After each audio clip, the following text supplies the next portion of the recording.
اسلام السلام علیکم ورحمۃ اللہ وبرکاتہ نحمدہ ونصلی ونسلم علی رسولہ الکریم وبعد فاعوذ باللہ من الشیطان الرجیم بسم اللہ الرحمن الرحیم فصلی لربک ونحر صدق اللہ العظیم۔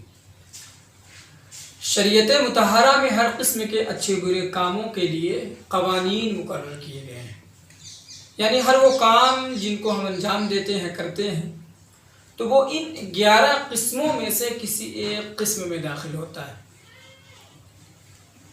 یا تو وہ کام فرض ہوگا، یا تو واجب ہوگا، یا سنت مؤکدہ ہوگا، یا سنت غیر مؤکدہ ہوگا، یا مستحب ہوگا، یا مباح ہوگا، یا حرام ہوگا، یا مکروہ تحریمی ہوگا، یا مکروہ تنزیہی ہوگا، یا اطاعت ہوگا، یا خلاف اولا ہوگا۔ یعنی ہر وہ کام جس کو ہم کرتے ہیں تو انہی 11 قسموں میں سے کسی ایک قسم میں اس کا دخول ہوتا ہے۔ رب تعالیٰ کا فرمان ہے فصلی لربک ونحر، تم اپنے رب کے لیے نماز ادا کرو اور قربانی کرو۔ لہٰذا قربانی کا ثبوت قرآن مقدس کے علاوہ کئی احادیث مبارکہ سے ملتا ہے، لہٰذا قربانی کرنا واجب ہے۔ اب قربانی کرنا ہم پر واجب ہے۔ واجب کہتے کس کو ہے؟ واجب کا مطلب یہ ہے کہ اس کا کرنا ضروری ہے۔ اگر بغیر عذر شرعی واجب کو چھوڑا جائے تو وہ شخص فاسق اور عذاب جہنم کا مستحق ہوتا ہے۔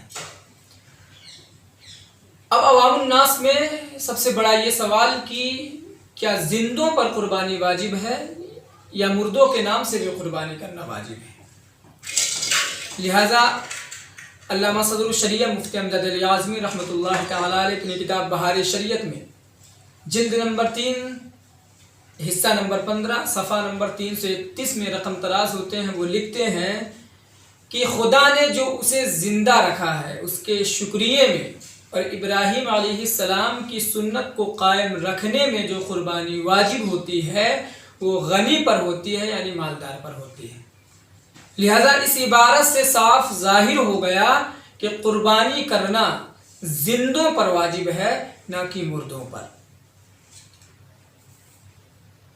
زندوں پر واجب ہونے کے لیے بھی چند شرائط ہیں، تو آگے علامہ صاحب شرائط کو ذکر کرتے ہوئے لکھتے ہیں: مسلمان ہونا غیر مسلم پر واجب نہیں ہے، مقیم ہونا مسافر پر واجب نہیں ہے، مالک نصاب ہونا یعنی جو شخص 200 درہم کا مالک ہو یا 20 دینار کا مالک ہو، یا حاجت کے سوا کسی ایسی چیز کا مالک ہو جس کی قیمت 200 درہم کے مقدار تک پہنچتی ہو تو وہ شخص مالک نصاب ہے، اس پر قربانی واجب ہے۔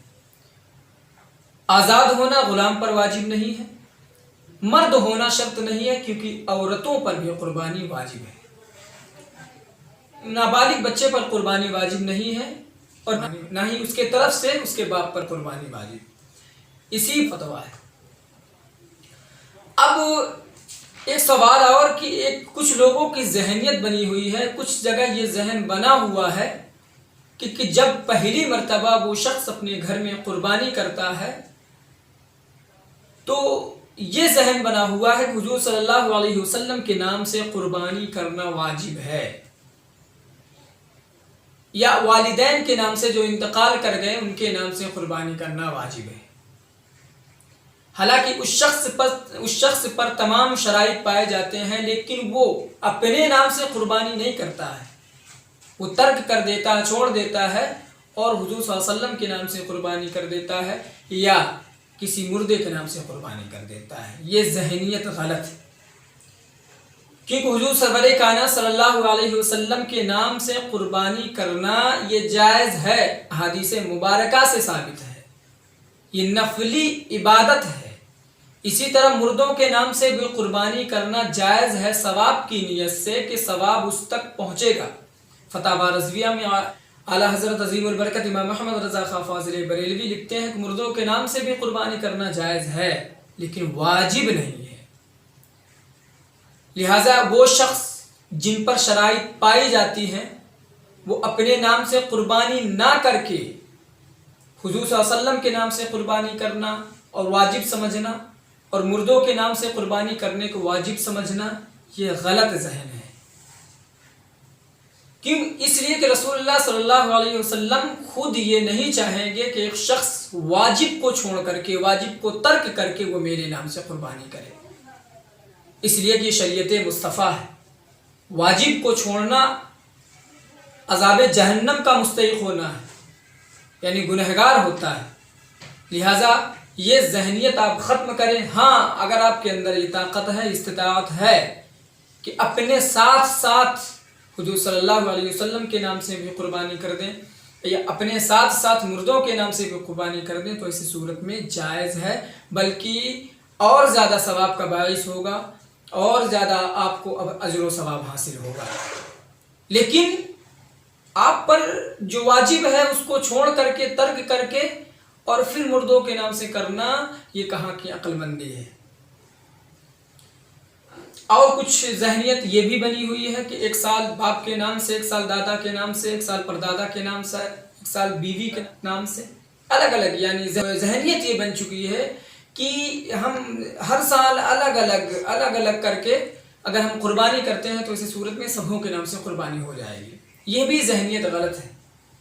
کیوں؟ ایک جملے میں سمجھنے کی کوشش کریں کہ جب جن پر شرائط پائی جائیں گی تو ہر سال ان پر قربانی واجب ہو جائیں گی۔ اگر شرائط نہیں پائے جاتے ہیں تو ایسی صورت میں اس کے نام سے قربانی کرنا یہ نفل ہے، جائز ہے۔ لیکن جن پر شرائط پائے جاتے ہیں ان کے نام سے قربانی کرنا، اپنے نام سے قربانی کرنا، یہ واجب ہے، ضروری ہے۔ لہذا واجب کو واجب سمجھیں اور جائز کو جائز سمجھیں۔ واجب کو ترک کر کے جائز کو اپنا لینا، یہ حضور صلی اللہ علیہ وسلم خود نہیں پسند کریں گے، اور یہ کہاں کی عقل مندی ہے۔ لہذا امام جرجانی التعریفات میں وہ ظلم کی تعریف کرتے ہوئے لکھتے ہیں: الظلم هو وضع الشيء في غیر موضعه في غیر محله۔ ظلم وہ ہے کہ کسی چیز کو اس کے علاوہ کی جگہ میں رکھنا، یعنی ٹوپی کا مقام سر ہے، اگر ٹوپی کو ہم پیر میں رکھ لیں، پیر میں پہننے لگے تو یہ ٹوپی کے ساتھ ظلم ہوتا ہے۔ لہٰذا اسی طرح اگر آپ واجب کو جائز سمجھ رہے ہیں تو یہ غلط ہے، یا جائز کو واجب سمجھ رہے ہیں، یہ بھی غلط ہے۔ واجب کو واجب سمجھیں اور جائز کو جائز سمجھیں۔ اس پر تمام شرائط تو پائے جاتے ہیں، لیکن وہ 1 سال 2 سال وہ تاخیر کرتا رہتا ہے، جس سے وہ گنہگار ہوتے جاتا ہے۔ لہٰذا اللہ رب العزت کے بارگاہ میں دعا ہے کہ اللہ رب العزت ہم سبوں کو صحیح مسئلہ سمجھنے کی توفیق عطا فرمائے، اور اہدنا الصراط المستقیم پر گامزن عطا فرمائے۔ السلام علیکم ورحمۃ اللہ وبرکاتہ۔